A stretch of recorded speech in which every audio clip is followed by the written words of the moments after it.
Well, hello, friends. Mark Holmes here with my buddy Cowboy Joe Boo. And as always, thank you guys for watching, commenting, and subscribing to the Joe Boo Sports Report. Without you guys, this literally does not work. Let's get open for business and let's wake up the football gods here.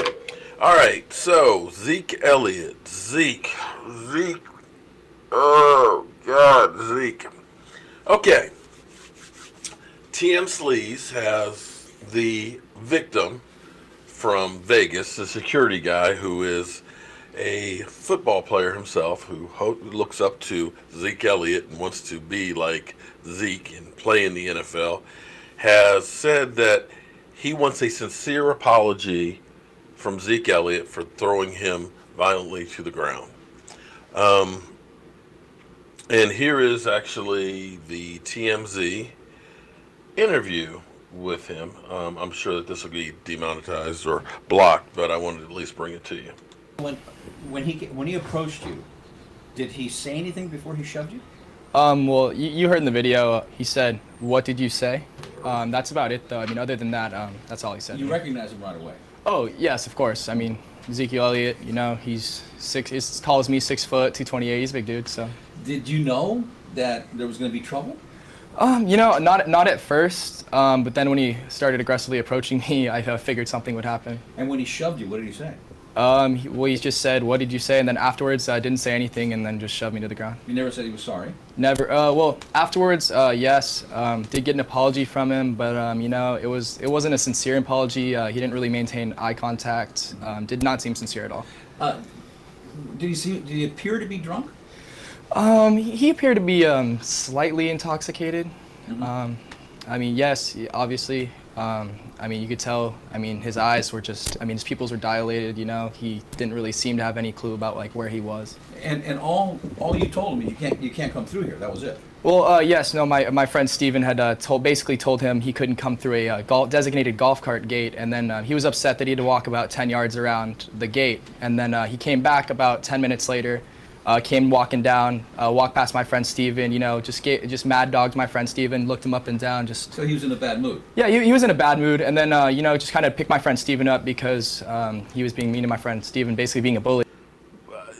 I missed all that where he was eyeing a guy up and down. I could have swore he said, "I'm good." I believe. I missed that part of it. Go on. I said to my friend Steven, "Hey, Steven, like, Zeke's just a big man, He's just a big man." And then that's when Zeke turned around and said, "What did you say?" You're just a big man. So he's saying he did say something. Say something. He's just a big man. He's just a big man. Okay. And then he started getting aggressive with me, and that's when I said, "Zeke, you're in the NFL. I mean, I'm backing away, trying to get away from him.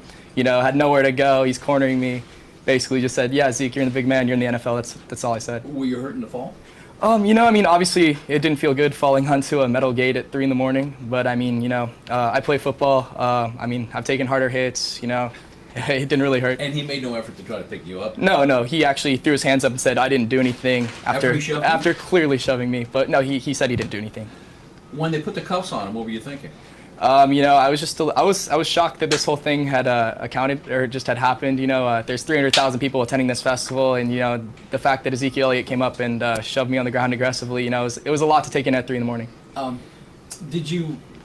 The cops asked you to press charges, or what did they say to you? They asked me if I had wanted to press charges while he's cuffed. While he was cuffed, yeah. They asked me if I wanted to press charges. I didn't think that was, I didn't want to make a rash decision that soon without evaluating it further. I mean, it was 3 a.m. I was shocked that this had happened. Do you know about his history, his trouble with the NFL before? Yes, I do know about his history.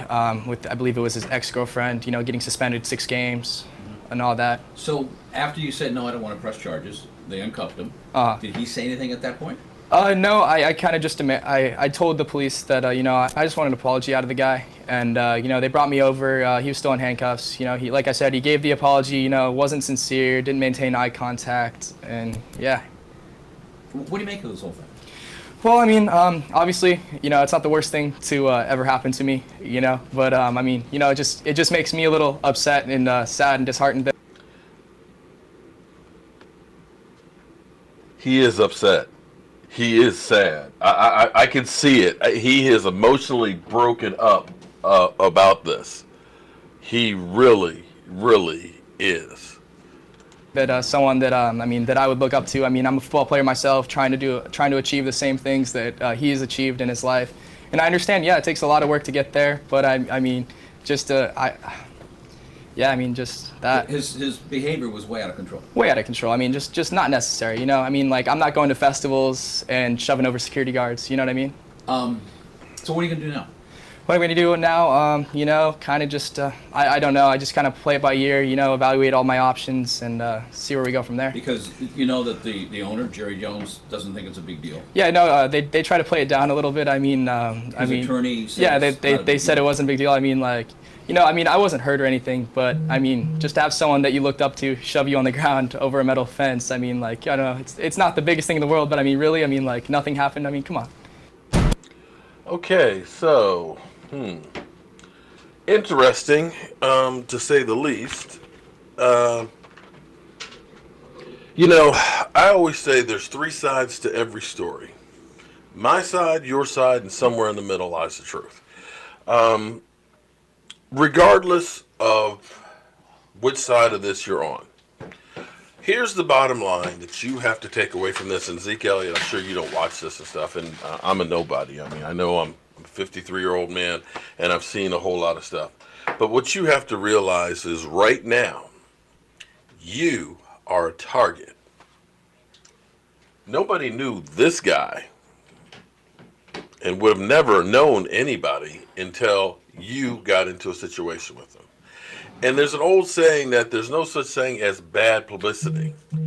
This is like with Charles Barkley, where people would go through and they knew if we agitate Charles Barkley enough, we can get him to react.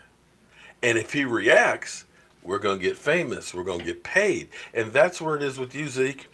You're going to have people out there that will try to get underneath your skin. And I'm not saying that you're innocent, okay? Don't anybody look at me and think that I'm saying that Zeke Elliott is innocent, because he's not. Because you put yourself in a situation where there is a shadow of a doubt.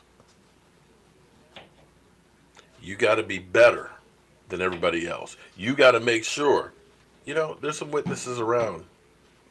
You got to make sure there's some friends that are around to help make sure that things like this don't happen. You can't be out drinking at 3 o'clock in the morning. Now, I'm going to say that if I was just handcuffed, drunk, I'm not sure how good of the apology would end up being. You know, well, he didn't make eye contact. It didn't seem sincere. I want a sincere. Come on, man. And being shoved to the ground, I don't know. But Zeke, you cannot put yourself in these positions. And unfortunately,